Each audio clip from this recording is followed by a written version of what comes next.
দিনাজপুরে এক বাসায় রাতে নিয়ে গেছে, দেখি সেই খাটে ময়ূর তৈরি করা আছে সাইডে, দুই সাইডে। আমি বললাম, ভাইজান আমি এই ঘরে থাকতে পারি না, ভিন্ন ঘরে চলেন। কি করতে হবে? ময়ূর কেটে ফেলতে হবে। দা নিয়ে এসে ও হাতে হাতে এই খাট থেকে ময়ূর কেটে ফেললো। তারপরে আমি বাসায় থাকলাম। দিনাজপুর শহরে দেখি মৌলানা সাহেব ভিতরে বসে আছেন, আওয়ামী লীগের কার্যালয় ঘর ছবি মূর্তিতে ভর্তি হয়ে আছে। দরজা দাঁড়িয়ে বললাম, আসসালামু আলাইকুম। কি ব্যাপার ভাইজান, আপনি এভাবে বসে আছেন যে এখানে? আমাকে বলছে, আরে আপনি তো মুহাদ্দিস মানুষ, ছোট ভাই আব্দুর রাজ্জাক সাহেব, আসেন আসেন বসেন। জি না, আমি এখানে বসতে পারি না, আমি চলে গেলাম। যদি ভিন্ন ব্যবস্থা না করতে পারে তাহলে আমি এখনই ট্রেনে রাজশাহী চলে যাব। আমাকে তাড়াহুড়া করে অন্য ঘরে নিয়ে গিয়ে রাখার ব্যবস্থা করলো। ঢাকায় এক বাসায় ঢুকলাম, এমপি সাহেব। আমি বলছি, ভাইজান মূর্তি সরাতে হবে, অন্যথায় বসতে পারি না। আমাকে বলছে, আমি সবচেয়ে খাঁটি আহলে হাদিস। বললাম, এ অবাক কথা, পাশে এত বড় মূর্তি, তারপরে আপনি খাঁটি আহলে হাদিস, এটা হয় কি করে? আমি আপনাকে কষ্ট দিতে আসিনি, আমি গেলাম। যদি আপনার সম্ভব হয় তাহলে মূর্তি সরাতে হবে, বসতে পারি, অন্যথা আমি গেলাম। আসসালামু আলাইকুম। বসেন বসেন বসেন, সরানোর ব্যবস্থা করছি। সরিয়ে দিল, বসা হলো। সেখানে এক চেয়ারম্যান তার অফিসে নিয়ে গেল অনেক মূর্তি। চেয়ারম্যান সাহেবকে বললাম, দুঃখিত ভাইজান, আমি আপনার দাওয়াত খেতে পারছি না, আমি চলে গেলাম। বললেন, আব্দুর রাজ্জাক সাহেব, যেদিন বাড়ি ছবি মূর্তি থেকে খালি মুক্ত করতে পারবো সেদিন দাওয়াত দিব। পরের দিন বাড়িতে যা ছবি মূর্তি ছিল সব ভেঙে দেওয়া হলো, চৌচির করা হলো, ফেলে দেওয়া হলো। পরে একদিন দাওয়াত দিয়ে নিয়ে গেলেন, বললেন, এ দেখেন ঘর একবারে ছবি মূর্তি মুক্ত। গেলাম আপনার এতে বর্ধমানে এক বাড়িতে, দেখি যে ঘরে বসতে দিয়েছে সেই ঘরে পুতুল দিয়ে পরিপূর্ণ, ছবি মূর্তি দিয়ে পরিপূর্ণ।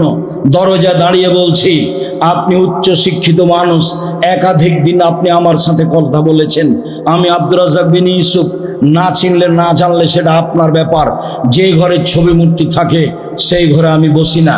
বলেন কি আব্দুর রাজ্জাক সাহেব, 1 মিনিটের মধ্যে সারা বাড়ি ছবি মূর্তি খালি করে দিব এবং তা আগুন দিয়ে জ্বালিয়ে দিব। আপনার ভালোবাসায় আমার প্রয়োজন। আমার চোখের সামনে যত ছিল পুতুল ছবি মূর্তি সবকে ভেঙে চৌচির করে দিল এবং যাকে আগুন দিয়ে জ্বালিয়ে দেওয়া সম্ভব তা আমার চোখের সামনে জ্বালিয়ে দিল।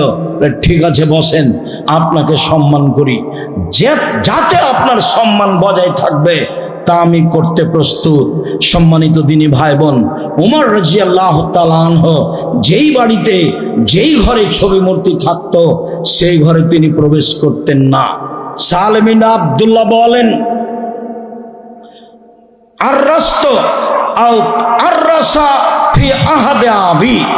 আমার পিতার বর্তমানে আমার বিবাহের ব্যবস্থা করা হয়েছিল, ওলিমার ব্যবস্থা করা হয়েছিল।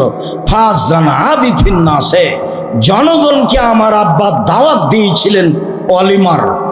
বাকানা আবু আইয়ুব আনসারী ফিমান আযানা, আবু আইয়ুব আনসারী বিশিষ্ট সাহাবী ছিলেন তাদের মধ্যে যাদেরকে আমার আব্বা দাওয়াত দিয়েছিলেন।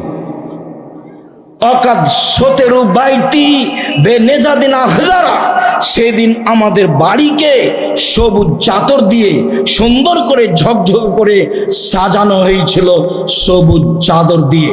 ফাকবালা আবু আইয়ুব আনসারী, আসলেন আবু আইয়ুব আনসারী। ফাদাখালা, তিনি ভিতরে ঢুকলেন। ফারানি কায়মান, তিনি আমাকে দেখলেন আমি দাঁড়িয়ে আছি। ফাত্তালা, তিনি এদিক ওদিক লক্ষ্য করলেন।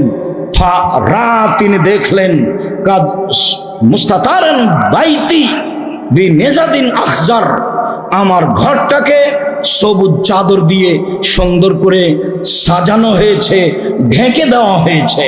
তিনি বললেন আমার আব্বাকে, ইয়া আব্দুল্লাহ, হে আল্লাহর দাস, শুনুন, তাস্তরুনা বেনেজাদিন আখজারা, আপনি এই বাড়িকে সবুজ চাদর দিয়ে সাজিয়েছেন, এটা কি করে হতে পারে? ফাকাল আবি, আমার পিতা বললেন, আস্তাহি, আমি লজ্জা পাচ্ছি। গালাবাতনা আর নিসাও, মহিলারা আমার উপরে জয়ী হয়ে গেছে। মহিলারা বাড়িতে জয়ী, তারাই এভাবে সবুজ চাদর দিয়ে বাড়িকে সাজিয়েছে, গুছিয়েছে। তখন আবু আইয়ুব আনসারী বললেন, শোনেন, যারা মহিলাদের কাছে পরাজয় হয়ে যাবে, আমি আপনাকে তাদের অন্তর্ভুক্ত মনে করিনি। আমি আবু আইয়ুব আনসারী, যারা মহিলাদের কাছে পরাজয় হবে, আমি আপনাকে তাদের অন্তর্ভুক্ত মনে করিনি। শুনুন, লা আতআমু তাআমান, আজকে আপনাদের খাদ্য আমি খাবো না। অলা আদখুলু বাইতান, আপনাদের বাড়িতে আমি প্রবেশ করব না। সুম্মা খারাজা, তিনি বের হয়ে চলে গেলেন।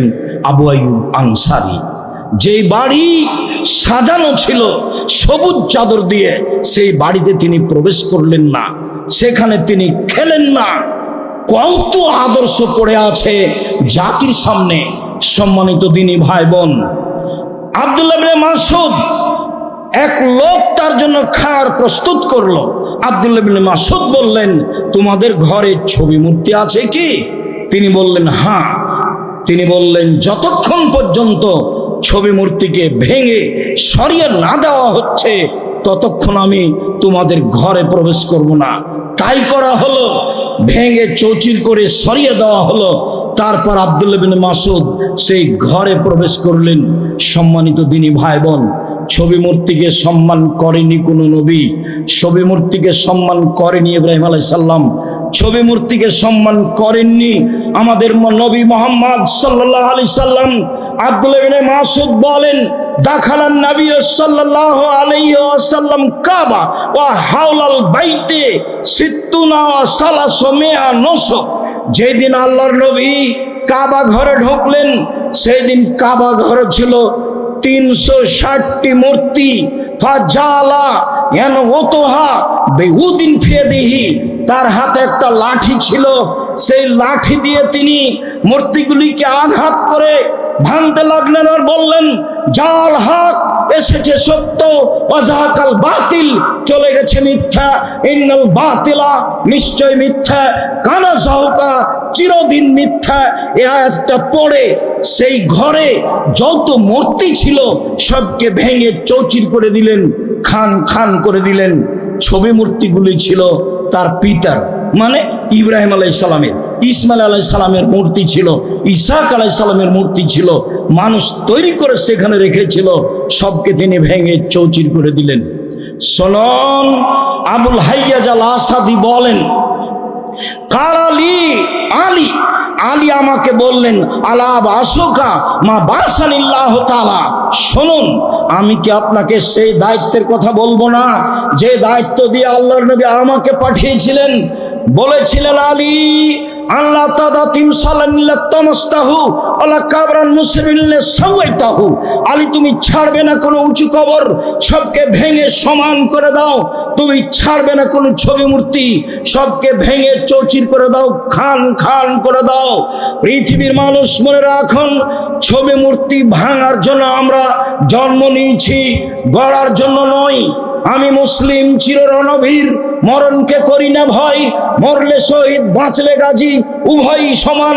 মরাও যতটুকু, বাঁচাও ততটুকু, মরলেও জান্নাত, বাঁচলেও জান্নাত, অতএব উভয়ই সমান। আমরা কখনো ছবি মূর্তিকে সম্মান করতে পারি না। ছবি মূর্তি ভেঙে দেওয়ার জন্য, চৌচির করে দেওয়ার জন্য, লাঠি মেরে গুড়িয়ে দেওয়ার জন্য জন্ম নিয়েছি, ওর 5 পয়সা দাম রাখি না। সম্মানিত দিনী ভাই বোন, বলে যাচ্ছি, ছবি মূর্তি পূজার মাধ্যম।